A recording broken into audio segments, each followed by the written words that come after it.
So if you've been following my stories, I've been given a second-hand knitting machine and I'm learning how to use it. So I've got a KH970, I've got a garter carriage, an Intarsia colour changer, and then I've got some random boxes that I don't know what's in them. So I'm going to bring you along for the ride whilst I learn how to use this knitting machine with no prior knowledge. So it's day one and I'm ignoring the garter carriage and the Intarsia colour changer. I just want to set up the original knitting machine. I've got a knitting machine, I've got an accessories box, I've got these metal bits that have come out the lid of the knitting machine.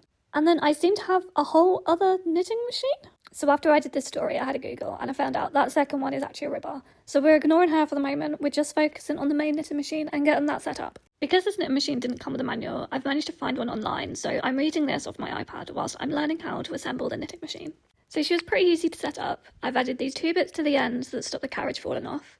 I've got this metal thing on the front, and then I've set up this metal thing that makes her look like a bug. And it's also got this digibook, so I've turned it on and it does work, but I don't know what this does. So I thought my journey was going to end there because I realised I didn't have any yarn on cones, but I've started using balls and it seems to be working fine. I started with this Aran cotton, but it kept getting chewed up by the machine. Swapped it to a finer yarn that had a tighter twist, and this seems to be working a lot better because I have my first lot of stock in it. Now the gauge isn't right on this because it looks quite loose, but I'm just happy I've managed to get some rows. It's all downhill from here because I didn't manage to get it to cast on again.